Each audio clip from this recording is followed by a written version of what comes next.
सभी को जय मसीह की।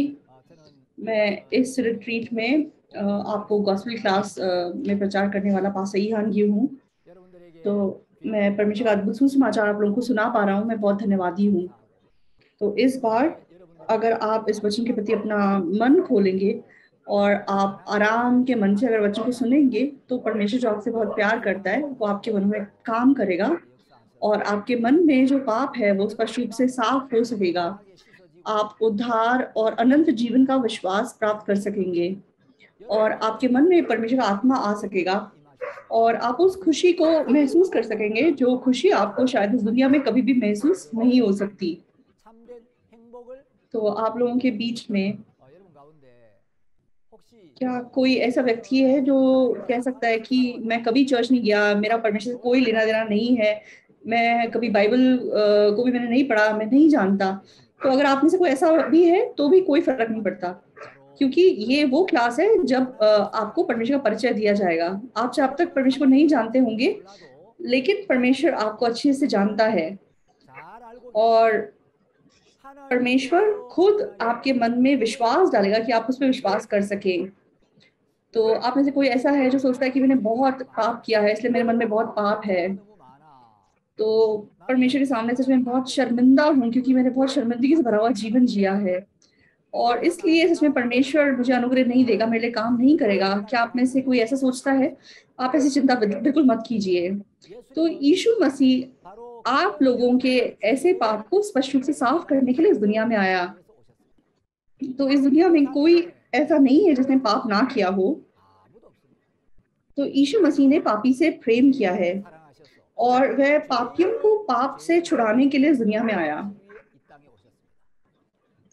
तो इस दुनिया में कोई ऐसा नहीं है जिसे यीशु मसीह उद्धार ना दे सके। आप लोगों के काम, आप लोगों का रूप, आप लोगों का मतलब भूतकाल में आपने कैसा जीवन जिया है, उससे कोई फर्क नहीं पड़ता। ऐसा कोई नहीं है जिसे परमेश्वर बदल नहीं सकता और ऐसी कोई समस्या नहीं है जो परमेश्वर सुलझा नहीं सकता। तो परमेश्वर आपको अच्छी तरह जानता है और वह आप सबको उद्धार का अनुग्रह देना चाहता है। तो परमेश्वर आपकी मदद करना चाहता है और वह आपसे प्यार करता है और आपके लिए काम करना चाहता है। तो आप लोग परमेश्वर के सामने और जो वचन आप सुनने वाले हैं उसके प्रति आप बस अपना मन खोलिए। अगर आप अपना मन खोलेंगे और वचन को सुनेंगे, तो फिर परमेश्वर का आत्मा आपके मन में वचन के द्वारा काम करेगा और परमेश्वर की धार्मिकता, परमेश्वर का जीवन, परमेश्वर से आया विश्वास और परमेश्वर से आई शांति और धन्यवादी मन आपके मन में भर सकेगा। तो आज हमारा पहला क्लास है, तो इसलिए मैं आपको जीवन के बारे में बताना चाहता हूँ और बाइबल के बारे में कुछ बताना चाहता हूँ। तो पुराने जमाने में कोई एक देश था जिसका एक राजा था। तो इस राजा ने अपने सारे स्कॉलर्स को बुलाया और उनसे पूछा कि जीवन क्या है, इसके ऊपर तुम एक किताब बनाओ और मेरे पास लेके आओ। तो उस देश के बहुत सारे स्कॉलर्स, उन्होंने मतलब बहुत सालों के दौरान मतलब रिसर्च किया और फिर एक किताब बनाई और बहुत सारे मतलब लंबे सफर के बाद वो राजा को मिलने गए। तो राजा तब तक बहुत बूढ़ा हो चुका था और जब उसके स्कॉलर्स उसके पास आए तो राजा ने उनसे बोला, तो जो मतलब जितनी किताबें तुम लोग लेके लाए हो, ये किताबें मैं पढ़ नहीं सकता, तो आप मतलब इसको बिल्कुल छोटा करके एक किताब में लेके आओ। तो फिर वो स्कॉलर्स फिर से गए, फिर वो काफी सालों तक फिर मतलब रिसर्च करते रहे कि जीवन के ऊपर जो भी उन्होंने बातें रिसर्च की है उसको एक किताब में मतलब वो कंडेंस करेंगे। तो राजा जब तक वो वापस आए तब तक और ज्यादा बूढ़ा हो गया था, उसके कान आंखें सब खराब हो चुके था। तो मतलब राजा ऐसे हालत में था कि वह एक किताब भी पढ़ने की हालत में नहीं था। तो राजा ने बोला कि अब मेरे बहुत दिन नहीं बचे हैं, तो मेरे पास ये किताब पढ़ने का टाइम नहीं है और मतलब आंखें नहीं है। तो एक बात में मुझे बता दो कि जीवन क्या है। तो जो स्कॉलर्स ने आपस में डिस्कस किया और उन्होंने एक अपना मतलब प्रतिनिधि चुना और उसने राजा के सामने ऊंची आवाज से कहा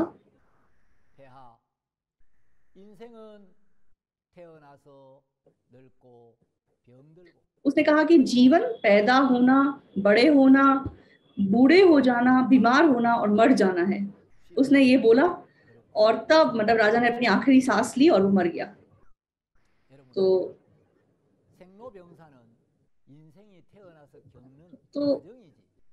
जीवन मतलब आपके जीवन में जो कुछ भी होता है, आप जो भी करते हैं, वो मतलब आपके जीवन का मेन मकसद नहीं है। तो मतलब जो बात उस स्कॉलर ने बोली वो जानवरों के साथ भी सेम है। वो भी पैदा होते हैं, बड़े होते हैं, बूढ़े होते हैं, बीमार पड़ते हैं और मर जाते हैं। तो जीवन, तो मतलब मनुष्य का जीवन, तो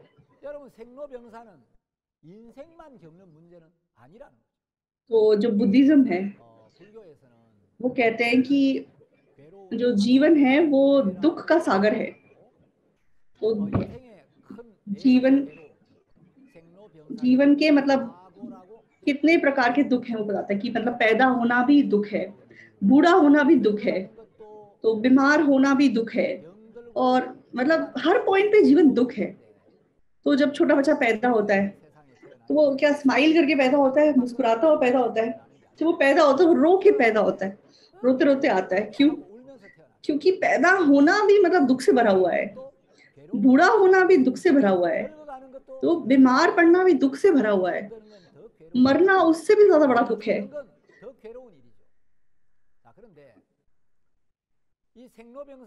तो सबसे बड़ी मतलब प्रॉब्लम क्या है? पैदा होना, बूढ़ा होना, बीमार पड़ना, मरना। तो इन चार चीजों में से सबसे बड़ी बात क्या है? तो मरने की प्रॉब्लम सबसे बड़ी प्रॉब्लम है।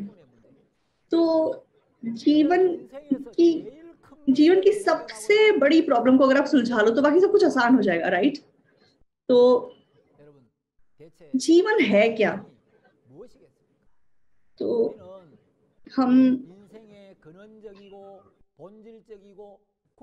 तो हमें मतलब हमारे जीवन की जो सबसे बड़ी समस्या है उसके बारे में सोचने की जरूरत है और उसका सही जवाब पाने की जरूरत है। तो बहुत सारे स्कॉलर्स ने इतने सालों के दौरान कि जीवन की मतलब क्या समस्याएं हैं, जीवन का क्या दुख है, इसके बारे में उन्होंने जवाब ढूंढे हैं, लेकिन कोई भी मतलब स्पष्ट रूप से एक शब्द में नहीं बोल पाया कि जीवन क्या है। तो एक स्पष्ट जवाब देने वाला कोई मतलब स्कॉलर नहीं है इस दुनिया में। तो मैं भी जीवन की समस्या को लेकर बहुत लंबा टाइम मैंने बहुत चिंता की और बहुत किताबें पढ़ी, बहुत सोचा, बहुत लोगों से बातचीत की।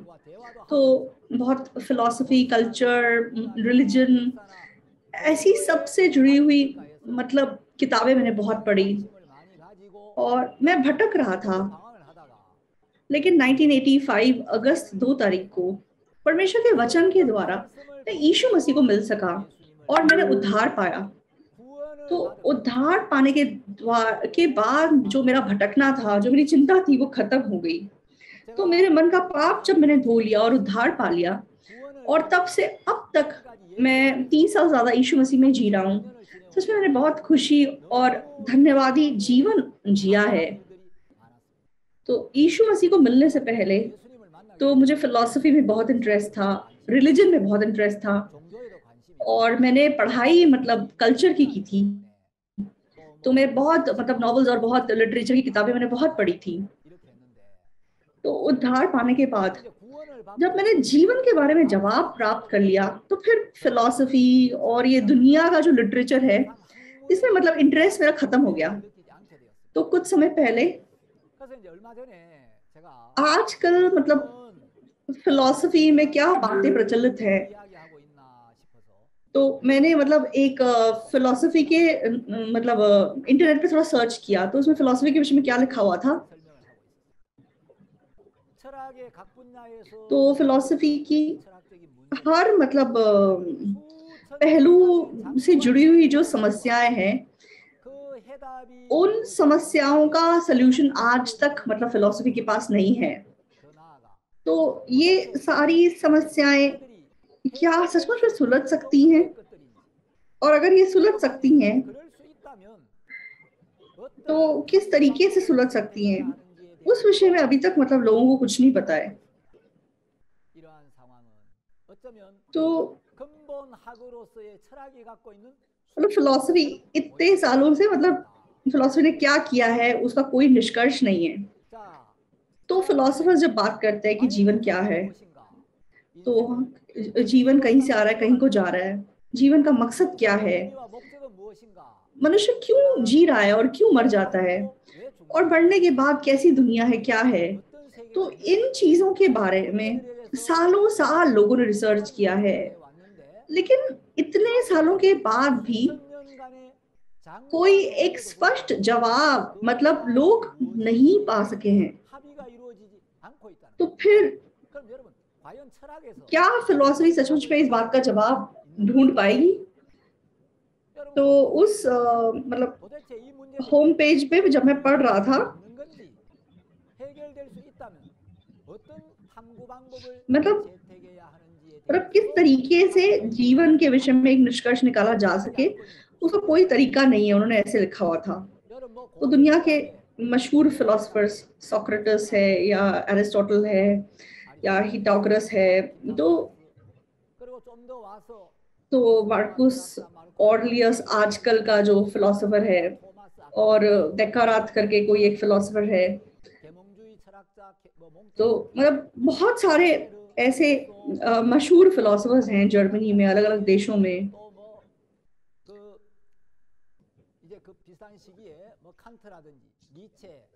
तो मतलब बहुत उनकी लंबी लिस्ट है जो कि जीवन के बारे में सोचते हैं और रिसर्च करते हैं, लेकिन उन्होंने मतलब जीवन क्या है इस बारे में एक स्पष्ट जवाब नहीं वो दे पाए हैं कि जीवन क्या है और जीवन क्यों है, उसके बारे में कोई स्पष्ट जवाब उनके पास नहीं है। तो फिर हम लोग जीवन के जवाब हमें कहाँ से मिल सकते हैं? तो हजारों साल के दौरान इंसानों ने मतलब इस जीवन के बारे में बहुत सोचा, बहुत डिस्कस किया, बहुत आर्ग्यूमेंट सामने आए, बहुत मतलब रिसर्च किया, लेकिन कोई जवाब नहीं है। तो फिर इंसान की बुद्धि से मतलब जीवन क्या है हम उसको नहीं समझ सकते। तो जीवन से जुड़ी हुई सारी जो बातें हैं या सारे जो जवाब हैं, हमें जीवन देने वाले परमेश्वर के वचन के अंदर वो सारे जवाब हैं। तो आपके जीवन के सारे जो जवाब हैं वो परमेश्वर में हैं। तो जब मैं छोटा था तो एक बार मैं पिकनिक गया, तो आप लोग भी बचपन में पिकनिक जरूर गए होंगे। तो जब हम पिकनिक जाते थे तो हम मतलब बहुत सुंदर जगहें देखते हैं और फिर दोस्तों के साथ मजेदार बातें करते हैं। तो हम लाइक बहुत दूर कहीं पिकनिक के लिए गए थे, और जब जिस जगह में जाना था हम वहां पे पहुंचे, तो हमने मतलब वहाँ पे कोई डांस गाना ये वो किया, और फिर मतलब स्कैवेंजर हंट खेला, बहुत मजा आया। लेकिन मतलब जब हम पिकनिक के लिए जाते हैं तो सबसे ज्यादा मजा मतलब हमारे जो टैलेंट शो होता है और स्कैवेंजर हंट में होता है, और फिर लंच टाइम। तो घर से हमारी मम्मी ने जो हमें लंच बॉक्स बना के दिया होता है, तो वो मतलब इतना स्वाद लगता है वो पिकनिक में जाके जब हम खाते हैं। तो फिर लंच के बाद हम लोग स्कैवेंजर हंट खेलते हैं, मतलब खजाना ढूंढने की गेम खेलते हैं। तो तो टीचर्स जो है वो छोटे छोटे कागजों में कुछ कुछ लिख के मतलब इधर उधर छिपा देती है। तो मतलब बच्चे ढूंढते हैं पत्थरों के नीचे, पेड़ों के पीछे, पेड़ों के पत्तों के अंदर, और मतलब वो अलग अलग पर्चियां ढूंढते हैं, और कुछ पर्चियों के ऊपर खजाने का नाम लिखा हुआ होता है। तो जो भी पहले ढूंढ लेता है फिर वो चिल्लाता है मिल गया करके चिल्लाता है। लेकिन जो लोग नहीं ढूंढ पाते वो लोग कोशिश करते हैं कि हम भी ढूंढ लें, कैसे ना कहीं हमें भी एक पर्ची मिल जाए। तो ऐसा करके बहुत मजेदार गेम होता है। तो मतलब वो पर्चियां टीचर्स ने मतलब एक पर्टिकुलर जगह पे छिपाई होती हैं। तो टीचर्स मतलब शुरू करने से पहले हमें बताती हैं कि बच्चों अभी एक खजाना ढूंढने की गेम शुरू होगी, तो वहां पे जो आपको एक चट्टान दिखाई दे रही है, उस चट्टान से लेके यहाँ पे जो पेड़ दिखाई दे रहा है, इस एरिया के अंदर अंदर खजाने छिपे हुए हैं, आप लोग ढूंढो। तो मतलब एक पर्टिकुलर बॉर्डर है, एक एरिया है जहां पे वो छिपाए गए हैं। तो अगर हम उसके बाहर जाके ढूंढेंगे तो कितना भी ढूंढते रहेंगे कुछ नहीं मिलने वाला। तो अगर ढूंढना है तो टीचर्स ने जो एक बाउंड्री बताई है कि यहाँ से यहाँ तक हमने छिपा के रखे हुए हैं, उधर ढूंढना पड़ता है। तो उसी प्रकार परमेश्वर ने खुशी कहाँ छिपा के रखी है, उसकी एक बाउंड्री है। तो परमेश्वर ने दुनिया में मतलब खुशी और हमारे जीवन की खुशी, हमारे जीवन की शांति सब यीशु मसीह में रखी है। तो यीशु मसीह को छोड़ हम दुनिया में कहीं पे भी सच्ची खुशी और सच्ची संतुष्टता महसूस नहीं कर सकते।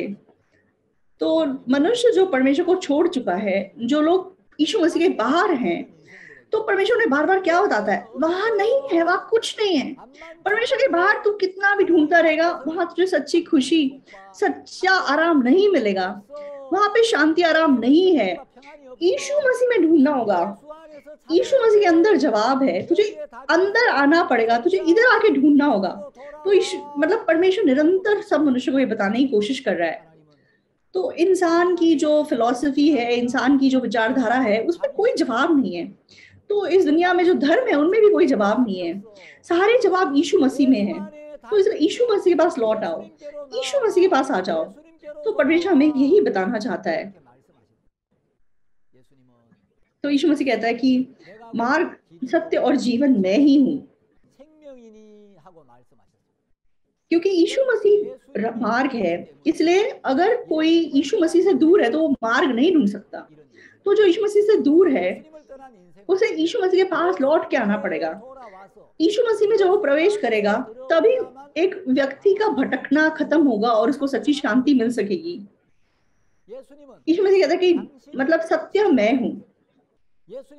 तो यीशु मसीह ने कभी ये नहीं बोला कि तुम सत्य को ढूंढो, सत्य को रियलाइज करके आओ, सत्य को ढूंढ के लेके आओ।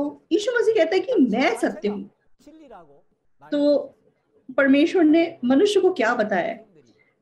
तो मनुष्य परमेश्वर से दूर होकर अपनी सोच, अपने शरीर की इच्छाओं, अभिलाषाओं के पीछे चलकर अपना जीवन जीता है। उस चीज को परमेश्वर पाप कहता है। और वो मार्ग सच में बिल्कुल दुष्ट मार्ग है, बेकार का मार्ग है।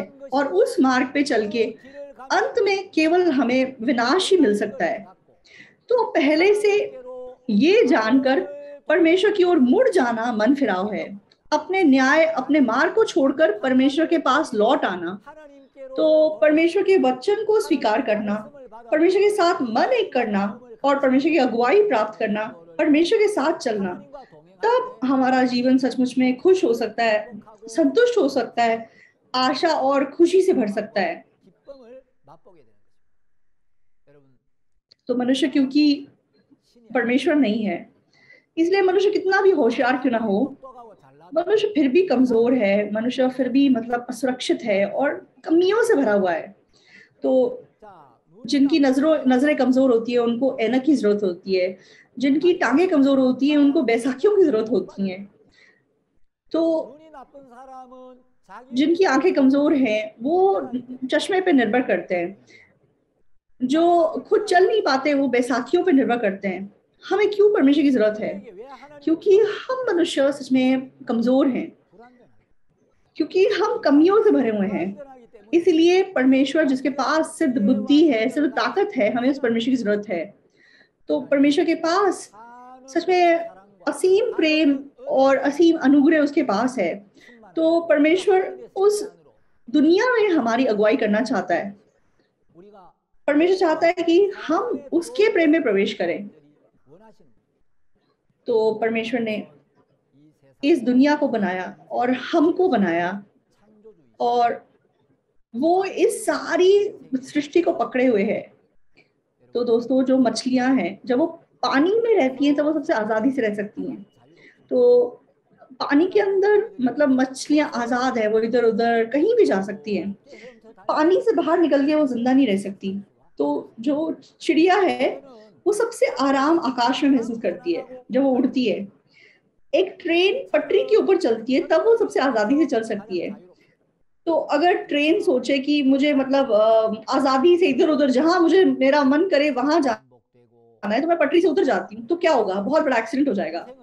उसी प्रकार मनुष्य जब सच में परमेश्वर में अपना जीवन जीता है, तब वो सबसे खुश और सबसे आरामदायक, सबसे शांति से भरा हुआ जीवन जी सकता है। तो परमेश्वर ने जिसने चिड़िया को पंख दिए, उसके लिए आकाश बनाया। तो मछली को मतलब तैरने की ताकत दी और उसके लिए सच में समुद्र बनाया। तो सब उपदेशक 3:11 में लिखा है कि मनुष्य सच में अनंत जीवन, क्या कहते हैं, अनंत जीवन को पसंद करने का मन रखते हैं। तो परमेश्वर ने हम मनुष्य के लिए अनंत जीवन तैयार किया है, अनंत काल का स्वर्ग, अनंत काल का अनुग्रह हमारे लिए तैयार किया है। तो दुनिया में हम ऐसे ही बाय चांस दुनिया में आ गए और बाय चांस जिएंगे और ऐसे ही मर जाएंगे, ऐसा नहीं है। तो परमेश्वर ने हमारे लिए स्वर्ग में अनंत काल का अनुग्रह और अनंत काल की खुशी से जीने का जीवन हमारे लिए तैयार किया है।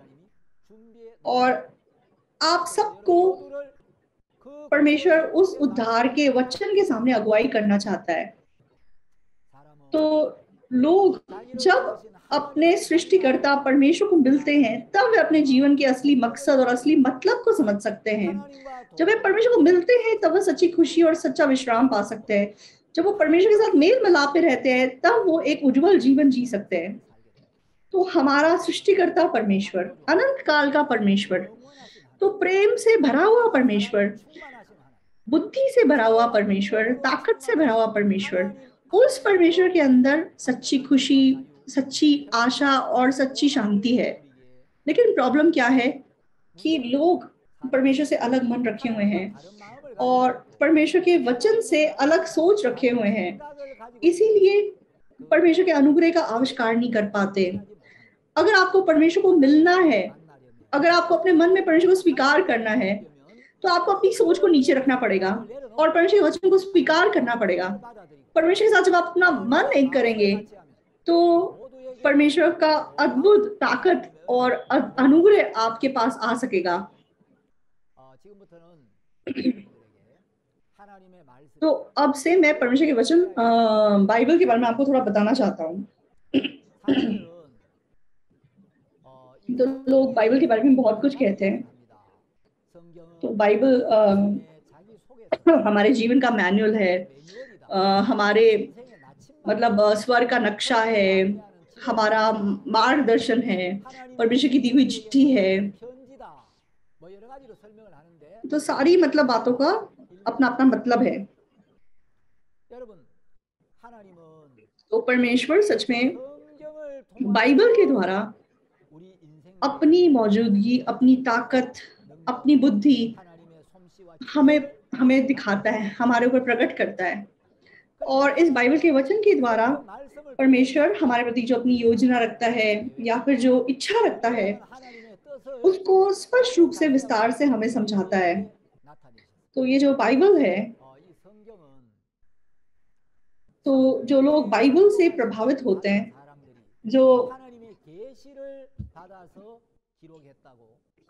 तो पहला पत्रस 2:21 में लिखा है कि ये जो परमेश्वर के वचन है, ये पवित्र आत्मा की प्रेरणा से लिखे गए हैं।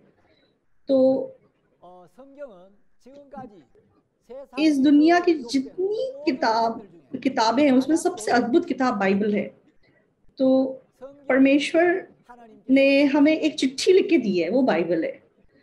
तो सबसे जरूरी बात क्या है कि जब हम चिट्ठी पढ़ते हैं, तो लिखने वाले के मन को समझना जरूरी है। तो अगर बाइबल स्वर्ग जाने का रास्ता है, तो फिर अगर हमें किसी जगह का रास्ता ढूंढना, तो सबसे पहले हमें ये पता होना पड़ेगा कि हम अभी कहाँ खड़े हैं और हमें जाना कहाँ है। तो बाइबल के अंदर 66 किताबें हैं। तो पुराने और नए नियम में ये बंटी हुई है। तो जैसे आपको स्क्रीन पे दिखाई दे रहा है, तो पुराने नियम का मतलब होता है पुराना वादा, और नए नियम का मतलब है नया वादा। तो बाइबल लाइक वादा है। तो मतलब जैसे हम हिंदी में पुराना नियम कहते हैं, कोरियन भाषा में पुराना वादा, पुराना नया वादा, ऐसा उसका अर्थ है। तो तो पुराने नियम की सबसे जो लास्ट किताब है वो यीशु मसीह के पैदा होने से 400 साल पहले लिखी गई किताब है। और जो नई मतलब नया नियम यीशु मसीह के क्रूस पे मरने के 100 साल के बाद तक का काम उसमें रिकॉर्डेड है।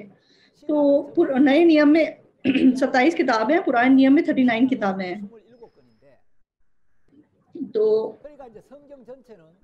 पूरी बाइबल का इतिहास जो है वो करीबन 1600 सालों का है। तो पुराना नियम यीशु मसीह के पैदा होने से पहले सच में भविष्यवक्ताओं के द्वारा मतलब क्या कहते हैं, कैसे पूरी मनुष्य जाति को बचाया जाएगा उसके बारे में भविष्यवाणी है। और नए नियम में यीशु मसीह के द्वारा कैसे वो सारी भविष्यवाणियां और सारी वो चीजें पूरी हुई वो बताया गया है। तो एक स्कॉलर कहता है कि यीशु मसीह पुराने नियम में छिपा हुआ है और नए नियम में प्रकट किया गया है। तो पुराना नियम आगे आने वाले यीशु मसीह के बारे में ऑलरेडी बताता है और नया नियम जैसे एक तो पुराने नियम में हम यीशु मसीह की छाया को बहुत जगह देख सकते हैं। तो यीशु मसीह के आने से पहले आगे आने वाला यीशु मसीह, उसका नमूना, उसकी छाया, उसका रूप हमें बहुत जगह दिखाया गया है। तो आदम, इज़ाक, यूसुफ, दाऊद, होसे, तो ये जो कैरेक्टर्स हैं बाइबल में, तो ये आने वाले यीशु मसीह के विषय में हमें छाया दिखाते हैं। तो नूह की किताब में मतलब पुराने नियम में नूह का जो जहाज है, जो तंबू है, वो सारे असलियत में यीशु मसीह की छाया है। तो पुराने नियम में जो पाप बलि है या जो अलग अलग त्योहार हैं या फिर व्यवस्था है, वो सारी भी असलियत में यीशु मसीह को प्रकट कर रहे हैं। इसलिए यीशु मसीह यूहन्ना 5:29 में क्या कहता है? यूहन्ना 5:29, तुम पवित्र शास्त्र में ढूंढते हो क्योंकि समझते हो कि उनमें अनंत जीवन तुम्हें मिलता है और ये वही है जो मेरी गवाही देता है। तो यहाँ पे यीशु मसीह जो पवित्र शास्त्र कह रहे हैं, ये मतलब पुराने नियम की बातें हैं। तो पुराने नियम में जैसे पुराना नियम मतलब यीशु मसीह के पैदा होने से पहले लिखा गया, और तो जब यीशु मसीह दुनिया में था तो नया नियम नहीं था। तो यहाँ पे मतलब बाइबल में जब भी यीशु मसीह पवित्र शास्त्र शब्द का प्रयोग करता है तो वो पुराने नियम की बात कर रहे हैं। तो इसलिए 5:39 में लिखा है, तुम पवित्र शास्त्र में ढूंढते हो क्योंकि समझते हो कि उसमें अनंत जीवन तुम्हें मिलता है और ये वही है जो मेरी गवाही देता है। तो हम बाइबल पढ़ने का सबसे बड़ा मकसद क्या है? तो पाप के द्वारा सब मनुष्य के ऊपर मृत्यु आ चुकी थी। तो पापों की क्षमा प्राप्त करके मृत्यु से छुटकर अनंत काल का जीवन पाना, ये बाइबल पढ़ने का सबसे बड़ा मकसद है। तो यीशु मसीह क्या कहता है? यीशु मसीह कहता है कि ये पवित्र शास्त्र मेरे बारे में गवाही देता है। पवित्र शास्त्र पुराना नियम है। तो यीशु मसीह के पैदा होने से पहले लिखी गई बाइबल, तो 1500 साल पहले लिखी गई बाइबल, तो 39 जो किताबें हैं, ये आने वाले यीशु मसीह की गवाही देने वाली किताबें हैं। तो लूका 24:27 में भी यीशु मसीह क्या बताते हैं?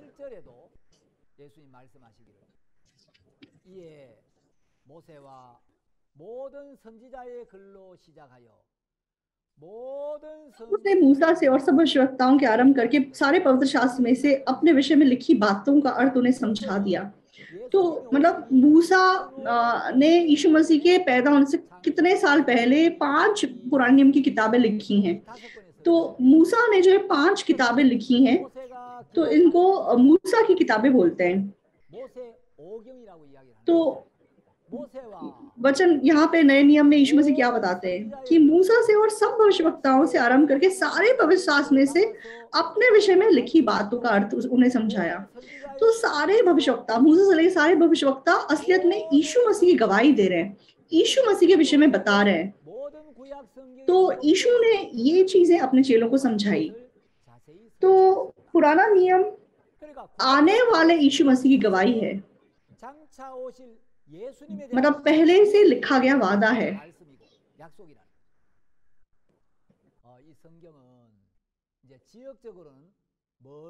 तो मतलब बाइबल का जो बैकग्राउंड है वो 3 कॉन्टिनेंट्स में डिवाइड किया गया है। और मतलब नया नियम जो है वो मतलब ग्रीक लैंग्वेज में और हिब्रू लैंग्वेज में लिखी गई। और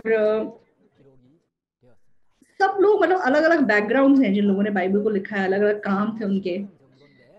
तो यहोशू जो है वो एक सेनापति था, आमोस एक गडरिया था, दाऊद और सोलोमन राजा थे, एजरा एक याजक और एक स्कॉलर था, एस्थर एक रानी थी, नेहेमिया बाबिलोन का में ले जाया गया बंदी था, यिर्मयाह एक बच्चा था, मत्ती एक चुंगी लेने वाला था, लूका एक डॉक्टर था, पतरस एक मछुआर था। और तो कुछ बाइबल ऐसी है जिसे हमें नहीं पता कि किसने लिखी है, लेकिन बाइबल के जो ये मतलब लेखक हैं उन्होंने एक जगह बैठ के नहीं लिखी है। तो ये किस टाइम पीरियड में पैदा हुए, मरे, इन्होंने कहाँ ये बाइबल लिखी, कैसे लिखी, वो बिल्कुल अलग है। तो बाइबल के सारे जो लेखक हैं वो सबने अलग अलग जगह, अलग अलग जनरेशन में परमेश्वर की आत्मा से प्रभावित होकर उन्होंने इन वचनों को लिखा है। तो मूसा जब जंगल और रेगिस्तान में उसने अपना जीवन बताया तब उसने पुराना नियम लिखा। और नए नियम में पौलुस ने कितनी किताबें लिखी हैं? तो पौलुस ने मतलब जेल में बैठ के भी बहुत सारी किताबें लिखी हैं। दानियल जो परमेश्वर का सेवक था वो राजमहल में रहने के दौरान उसने परमेश्वर की मतलब बाइबल को लिखा। और जो पहला यूहन्ना, दूसरा यूहन्ना, प्रकाशित वाक्य, तो ये यूहन्ना मतलब एक यीशु का चेला था जिसने किताबें लिखी हैं, उसने एक मतलब आइलैंड के ऊपर लिखी है। तो दाऊद जब उसने भजन संहिता कब लिखी? जब उसके दुश्मन उसके पीछे पड़े हुए थे, उसने तब भजन संहिता को लिखा है। तो बाइबल मतलब अलग अलग टाइम्स पे अलग अलग लोगों के द्वारा लिखी गई हैं। तो कुछ बाइबल्स लाइक हिस्ट्री बुक्स हैं और कुछ बाइबल्स जैसे एक व्यक्ति की डायरी के समान है, नीति वचन, और मतलब कुछ बाइबल पोएम के समान है। तो कुछ बाइबल चिट्ठी स्टाइल में लिखी गई है। तो कुछ बाइबल लाइक भविष्यवाणी के समान है जो आगे होने वाली बातों के बारे में, प्रोफेसी के बारे में बताती हैं। तो बाइबल मतलब अलग अलग लोगों के द्वारा लिखी गई और लंबे टाइम पीरियड के दौरान लोगों ने अलग अलग जनरेशन में अलग अलग जगहों पे इसको लिखा और अलग अलग स्टाइल में लिखा। लेकिन अद्भुत बात क्या है? तो ये 66 किताबें, तो ये सारी की सारी चाहे अलग अलग टाइम्स पे अलग अलग लोगों के द्वारा लिखी गई, अलग अलग मतलब बैकग्राउंड में लिखी गई, लेकिन सबका टॉपिक एक है, मतलब एक है। तो 66 किताबें सारी की सारी मतलब एक उनका अच्छा मतलब एक मेल मिलाप हम देख सकते हैं और एक प्रकार की जैसे यूनिफॉर्मिटी देख सकते हैं शुरू से लेकर अंत तक बाइबल में।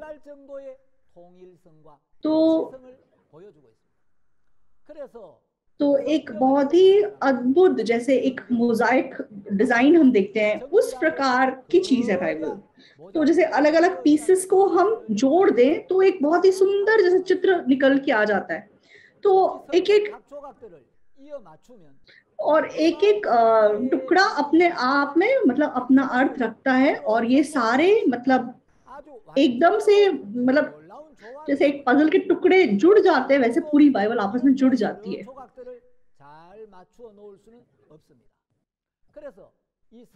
तो चाहे ये इतने लंबे जनरेशन के दौरान लिखी गई किताब है और चाहे 40 राइटर्स ने इसको लिखा है जिनके अलग अलग प्रोफेशन थे, अलग अलग काम थे, लेकिन अगर आप इसको एज अ टोटल देखेंगे तो मतलब एक है और एक यूनिफॉर्मिटी है बाइबल में शुरू से लेकर एंड तक। तो कोई कोई बाइबल किताब एक बंदी ने लिखी है, एक कोई मछुए ने लिखी है, कोई एक टीचर ने लिखी है, कोई एक स्कॉलर ने लिखी है। आप सोचो कि अगर आप दुनिया की ऐसी किताबें इकट्ठे करेंगे, 66 किताबें जो दुनिया ने अलग अलग जगहों पे अलग अलग फील्ड के लोगों ने लिखी है, क्या हम उनको ऐसे कंबाइन कर सकते हैं? नहीं कर सकते हैं। तो बाइबल कैसे मतलब इतने डिफरेंट राइटर्स की किताब को एक किताब में ऐसे कंपाइल करके एक मैसेज हमें शुरू से एंड तक मिल सकता है? उसका कारण सिर्फ एक है। तो बाइबल के राइटर्स चाहे 40 सम लोग हैं, लेकिन असलियत में इसका ऑथर सिर्फ एक है। तो यशाया की किताब है, यह यशाया 34 का 16 वचन जब हम देखते हैं तो उसमें लिखा है कि तुम यहोवा की किताब को विस्तार से पढ़ो, स्पष्ट रूप से पढ़ो, और मतलब इसमें हर एक का अपना अपना एक जोड़ा है। यहोवा की पुस्तक ढूंढ कर पढ़ो, इनमें से एक भी बात बिना पूरे हुए ना रहेगी, कोई बिना जोड़ा ना रहेगा, क्योंकि मैंने अपने मुंह से आज्ञा दी है और उसी की आत्मा ने इन्हें इकट्ठा किया है। तो परमेश्वर के प्रकाशन से बाइबल लिखी गई है, इसीलिए जो बाइबल के राइटर्स हैं हम उनको मतलब ऑथर नहीं बोल सकते, उन्होंने बस लिखी है, लेकिन लिखने वाला परमेश्वर है। तो जब मैं हाई स्कूल में था, मतलब मैंने टीचर का जीवन 8 साल के लिए जिया है। हाई स्कूल में मैं टीचर था। तो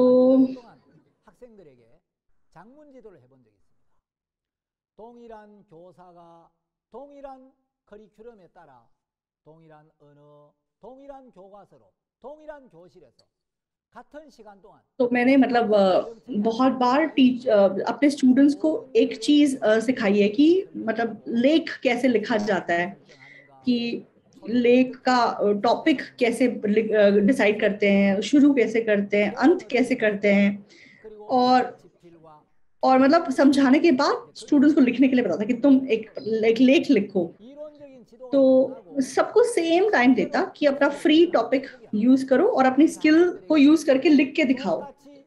तो बिल्कुल चाहे मैंने सेम क्लास में सेम मतलब टॉपिक सबको समझाया था, सबको सिखाया था और सबको सेम टाइम दिया गया, लेकिन वो लोग अपना एक्सपीरियंस, अपनी ताकत, अपनी एबिलिटी के हिसाब से तो सब अलग अलग लिखते हैं। हम कभी भी ये नहीं सोच सकते सारे एक चीज लिख के लेके आएंगे, लेकिन ये बाइबल की 66 किताबें एक पजल की तरह मतलब जोड़ी जा सकती हैं। तो ऐसा इनका एक यूनिफॉर्मिटी है सारी बाइबल में, मतलब एक बहाव हम शुरू से अंत तक देख सकते हैं। इसीलिए हम मतलब स्पष्ट रूप से जान सकते हैं कि ये बाइबल मनुष्य के द्वारा लिखी नहीं गई है, परमेश्वर के प्रकाशन के द्वारा लिखी गई है। तो आज मैं पीपीटी के द्वारा आपको बाइबल के बारे में कुछ बताना चाहता हूँ, उसके स्पेशल कुछ फीचर्स बताना चाहता हूँ। तो बाइबल दुनिया में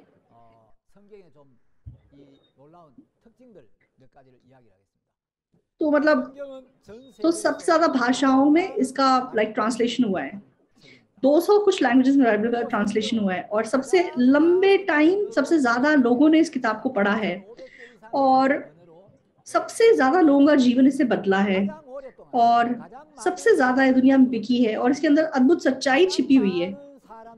और इसका मेन कैरेक्टर यीशु मसीह है, और यीशु मसीह के पैदा होने से पहले से भी मेन कैरेक्टर के बारे में लिखा हुआ है। तो पुराना नियम हमें आने वाले यीशु मसीह के बारे में जैसे भविष्यवाणियां बताता है, और बाइबल भविष्य में क्या होने वाला है उसके बारे में इन एडवांस हमें स्पष्ट रूप से बताने वाली एक जैसे प्रोफेसी की किताब है। तो बाइबल में बहुत सारी प्रोफेसीज हैं, और इतिहास में वो प्रोफेसी सचमुच में पूरी होती हुई हमें साफ साफ दिखाई देती हैं। तो बाइबल हमें मौत के बाद की दुनिया को स्पष्ट रूप से बताने वाली किताब है।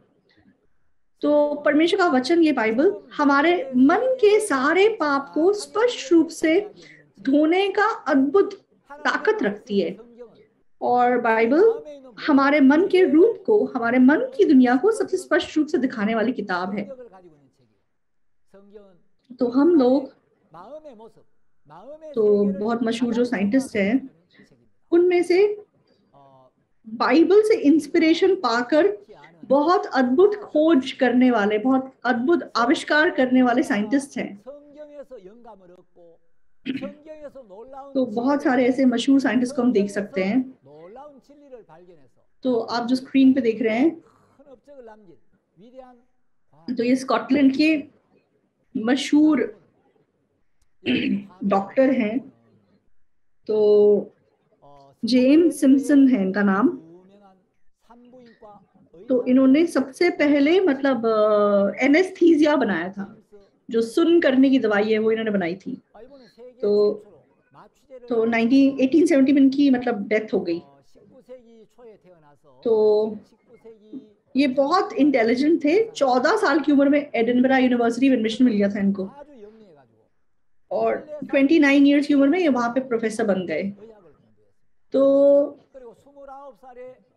कैसे मतलब मतलब सर्जरी के टाइम पे लोगों के दुख को कैसे कम किया जा सकता है, उन्होंने मतलब उत्पत्ति 2:21 वचन एक दिन पढ़ा कि यहोवा ने आदम को मतलब गहरी नींद में सुला दिया और उसकी रीढ़ की हड्डी निकाली और उसने उसके ऊपर मांस लगाया और हवा को बना दिया।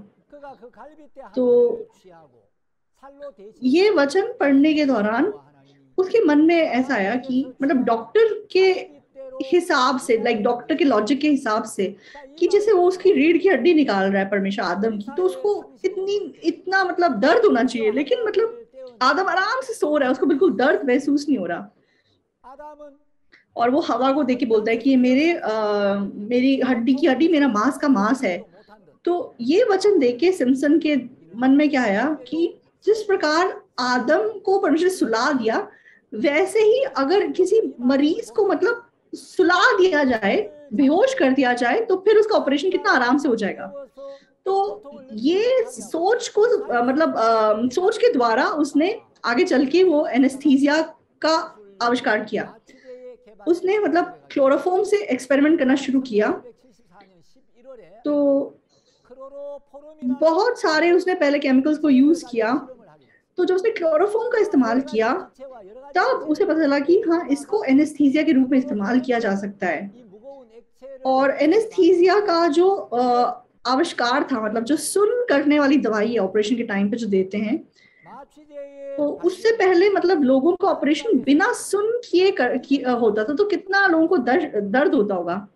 तो आप सोचो कि औरत की डिलीवरी हो रही है और कोई मतलब वो नहीं है, मतलब ऑपरेशन हो रहा है और उसको सुन नहीं कर सकते, तो फिर वो कितना, या तो औरत मर जाएगी या तो बच्चा मर जाएगा। तो मतलब जैसे सी सेक्शन करना पड़ गया, किसी का सिजेरियन डिलीवरी करनी पड़ गई बिना एनेस्थीसिया के, कितना मुश्किल होगा। तो सिम्पसन ने परमेश्वर के वचन के द्वारा बुद्धि प्राप्त की और उसने सुन करने वाली दवाई आविष्कार की। तो आज चाहे लोग इसका फायदा उठा रहे हैं, पूरी दुनिया के लोग, लेकिन किसी को ये नहीं पता कि कैसे उसने इस चीज का आविष्कार किया, उसको कहाँ से ऐसी बुद्धि मिली, उसको याद करने वाले लोग कोई नहीं है। लेकिन ये जो सिम्पसन प्रोफेसर है, इसने बाइबल को पढ़ के, बाइबल के द्वारा इस बुद्धि को प्राप्त किया था। तो सिम्पसन जब बहुत बुजुर्ग हो गया, तो उसके चेलों ने उससे पूछा, प्रोफेसर साहब, आपने पूरे जीवन मतलब डॉक्टर का काम किया है, एक स्कॉलर का काम किया है, और आपने कितनी चीजों का खोज किया है, आविष्कार किया है, तो आपने जो कुछ भी आविष्कार किया है उसमें से सबसे बड़ा आविष्कार क्या है, एक चीज आप बताइए। तो आप क्या बोलेंगे? तो सिम्पसन के चेले सोच रहे थे कि वो जरूर एनेस्थीसिया के बारे में बात करेगा, लेकिन सिम्पसन ने क्या बोला, उसने ऐसे जवाब दिया। तो पूरी जिंदगी का सबसे बड़ा आविष्कार कि पाप की वजह से मैं अनंत काल का नाश होने वाला व्यक्ति था, लेकिन मेरे पाप को धोने के लिए परमेश्वर ने यीशु मसीह को इस दुनिया में भेजा, और यीशु मसीह ने मेरे सारे पापों की जिम्मेदारी अपने ऊपर उठा ली, और यीशु मसीह ने मेरे पापों की कीमत चुका दी, और मेरे सारे पापों को उसने धो दिया और मुझे धर्मी बना दिया, मुझे उद्धार दिया। ये जो सच्चाई है, ये मेरे जीवन का सबसे बड़ा आविष्कार है, उसने ऐसे जवाब दिया। तो सिम्पसन प्रोफेसर जब गुजर गया तो लोग उसकी मौत पे सच में बहुत रोए, और उसके फ्यूनरल पे करीबन 3 लाख लोग इकट्ठे हुए। तो अंत में उसने मतलब किस बात का उसने पछतावा किया कि मैंने डॉक्टर का जीवन जीते हुए बहुत लोगों को यीशु मसीह के बारे में नहीं बताया। तो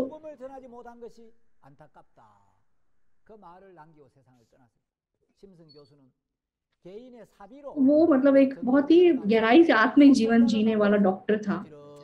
तो ये व्यक्ति जिसे आप देख रहे हैं, तो ये मैथ्यू मरी नाम के एक प्रोफेसर है। तो इन्होंने मतलब समुद्र के अंदर रास्ते ढूंढे। तो ये मतलब एक नेवी के क्या कहते हैं जनरल थे। तो उनकी लिखी हुई किताब है।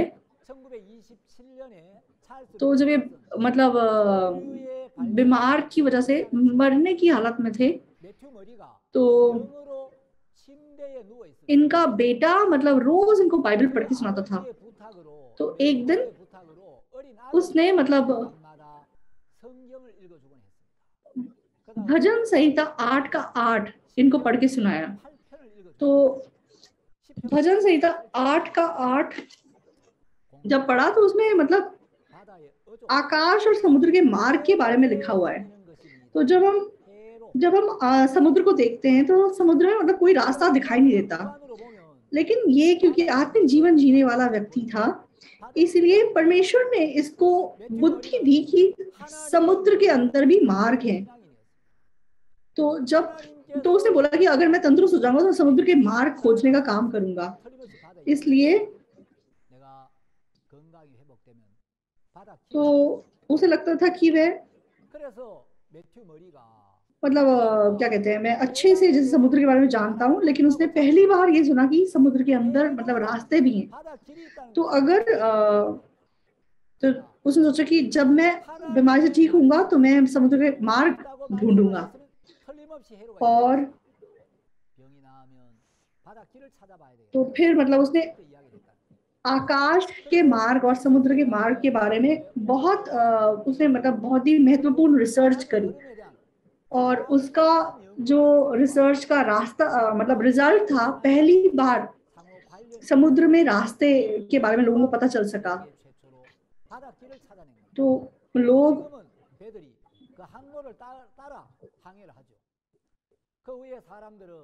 이 1923 में इसका जन्म हुआ था वर्जीनिया नाम की जगह में। तो वहां पे इसकी एक बहुत बड़ी लाइक स्टैच्यू बना के उन्होंने लगाई हुई है। तो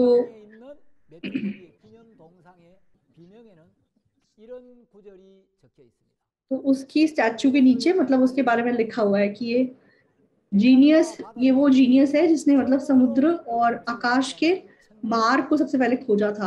आगे चल के जब भी लोग आकाश या समुद्र में सफर करेंगे तो आपको याद करेंगे। तो मतलब भजन संहिता 8 के 8 से प्रेरित होके इन्होंने ये आविष्कार किया, वो भी वहां पे लिखा हुआ है। तो परमेश्वर के वचन के पे विश्वास करके इन्होंने इस बात की खोज की। और ये नेक्स्ट जो व्यक्ति हैं आप इनको अच्छे जानते होंगे, तो इनका नाम जॉन मेंडल है। तो ये ऑस्ट्रिया वियना यूनिवर्सिटी में एक रिसर्चर थे।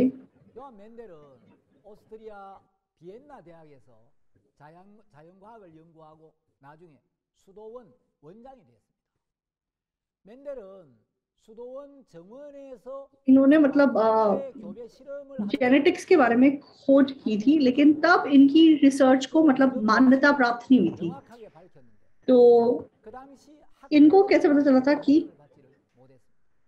멘델은 젊었을 때 대학의 강의를 듣던 중에 다윈의 진화론을 접했습니다. मतलब इन्होंने 그래서 멘델은 진화론을 증명할 방법을 알아내고자 쥐를 이용해서 연구를 했어요. इन्होंने मतलब चूहों के द्वारा लाइक एक्सपेरिमेंट किया, लेकिन इन्होंने मतलब जिस इंस्टीट्यूशन में काम करते थे, मतलब इतने सारे चूहों को देख के वो गुस्से हो गए, इसलिए उन्होंने मतलब ये एक्सपेरिमेंट बंद करा दिया। तो फिर इन्होंने मतलब मटर के दानों से वही एक्सपेरिमेंट को पूरा करना शुरू किया। इन्होंने मतलब पहला कुरिन्थियों 15:38 वचन इससे प्रेरणा पाके अपना रिसर्च कैरी आउट किया था। तो पहला कुरिन्थियों 15:38 वचन, इसके द्वारा इनको क्या पता चला कि 여기서 영감을 받아가지고 하나님이 창조하신 이 식물들이 मतलब हर एक बीज में उसका विशेष जैसे दर्ज है, ये मतलब इस बात से प्रेरणा पाकर उन्होंने मतलब मटर के ऊपर रिसर्च किया और उन्होंने मतलब जेनेटिक्स से रिलेटेड एक खोज को प्रकट किया। लेकिन इनकी जो खोज थी और इनका जो प्रोफेशन था, मतलब उसका कोई मेल नहीं था, इसलिए इनकी रिसर्च को उन्होंने तुच्छ माना। लेकिन असलियत में मतलब इनके हिसाब से परमेश्वर ने हर एक चीज को अपनी अपनी मतलब अपने अपने खासियत के हिसाब से बनाया है। और मरने से पहले इस व्यक्ति ने क्या बोला कि जो जेनेटिक्स की खोज मैंने की है ये सच्चाई है और आगे चल के जरूर इसको मान्यता प्राप्त होगी। और वो ये बोल के मरे कि माई टाइम विल कम, मतलब मेरी जो खोज है एक दिन वो मानी जाएगी। तो उन्होंने परमेश्वर के वचन के हिसाब से जो खोज उन्होंने की थी, आगे बहुत साल जाने के बाद उसको सचमुच में लोगों ने पहचाना और उसको मान्यता प्राप्त हुई।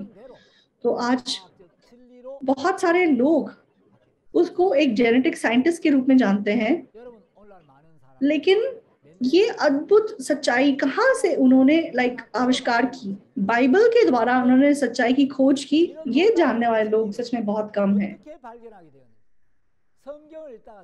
तो अभी जो स्क्रीन पे आपको दिखाई दे रहे हैं, ये मशहूर लुई पास्चर नाम के साइंटिस्ट हैं। तो इन्होंने तो मतलब माइक्रो ऑर्गेनिजम्स कैसे उत्पन्न होते हैं किसी चीज के अंदर, उसके बारे में इन्होंने रिसर्च किया। तो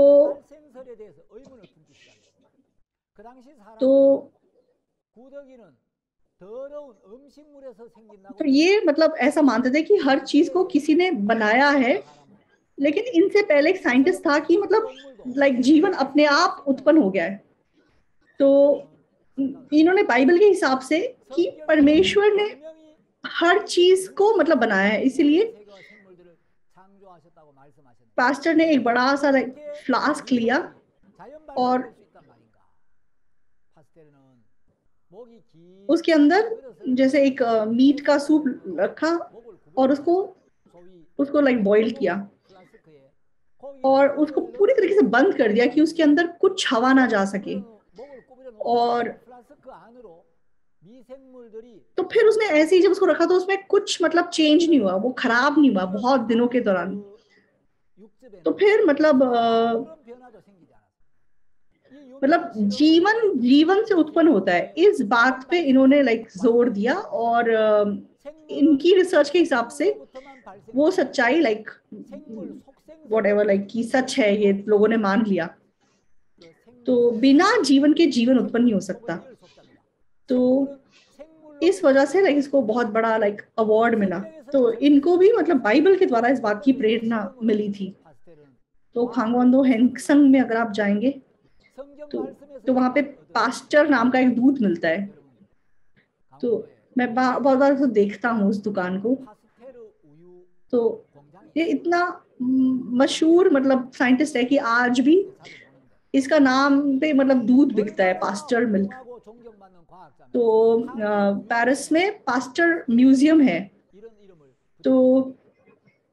इन्होंने जो 파리에 अलग अलग फ्लास्क को अपने एक्सपेरिमेंट्स के लिए यूज किया, उनको अभी भी रखा हुआ है। 자연 발생설을 배격하기 위해 만들었던 여러 개의 तो 백조목 플라스크가 진열되어 있는데 그 속에 담아놓은 तो 영양분이 मतलब जो जैसे जो स्टेरलाइज करके इन्होंने जो चीजें मतलब उस फ्लास्क के अंदर रखी थी, वो इतने सालों के दौरान अभी भी मतलब स्टेरलाइज्ड कंडीशन में है, ऐसा लोग बोलते हैं। 여러 तो 분야에서 아주 मतलब 중요한 सबसे 과학적인 अच्छा जैसे बायोकेमिकल साइंटिस्ट के रूप में मशहूर हैं। 과학자들은 파스테르를 역사상 가장 위대한 생물학자로 평가하고 있습니다. तो 파스테르의 진화론에 대한 과학적인 तो 발견들이 इन्होंने मतलब नेचर पे जितना ज्यादा रिसर्च किया, तो 더욱 빛나게 했습니다. सच में 파스테르는 उनके एक मशहूर 자연의 शब्द है 구원을 कि मतलब 할수록 सृष्टिकर्ता स्पष्ट रूप से है, इस बात पे उन्होंने जोर दिया। 이런 유명한 말을 तो 남겼습니다. और उनके अलावा भी बहुत सारे ऐसे मशहूर लाइक साइंटिस्ट हैं जिनके रिसर्चेस के द्वारा हम जान सकते हैं कि कैसे परमेश्वर की बुद्धि के द्वारा उन्होंने काम किया। 신앙인들이 굉장히 많습니다. तो जोसेफ लिस्टर नाम के एक साइंटिस्ट थे, 또 무슨 और मॉरिस नाम के एक साइंटिस्ट थे, और केमिस्ट्री के फादर कहलाने वाले बॉयल, 또 곤충의 और 아버지로 불리워지는 पहली बार राइट ब्रदर्स जिन्होंने मतलब एरोप्लेन को बनाया, 세계 최초로 항생제를 발명한 तो Alexander Fleming, Kepler, 유명한 천문학자 케플러, Isaac Newton, 뭐 तो ग्लैडी कॉफकस, तो ऐसे मशहूर लोग, मैं सबके बारे में आपको नहीं बता सकता। 시간 관계상 다 소개할 수 तो 없습니다. बहुत सारे जो 하여간 साइंटिस्ट, 수많은 과학자들이 तो उन्होंने मतलब अद्भुत सच्चाई को बाइबल के द्वारा आविष्कार किया है। 이건 정말 놀라운 책입니다. 어떤 분들은 तो 성경은 तो कुछ लोग बोलते हैं साइंस के हिसाब से बाइबल गलत है, लेकिन सच में बाइबल 비과학이 जैसे साइंस की मतलब जैसे रूट है, साइंस की जड़ है, साइंस लाइक बाइबल के ऊपर बेस्ड है असलियत में। तो जब अगर आप परमेश्वर के इस पे मन खोल के वचन को देखेंगे, तो आप परमेश्वर का बहुत अनुग्रह प्राप्त कर सकेंगे, हम ऐसा मानते हैं, हम प्रार्थना करेंगे।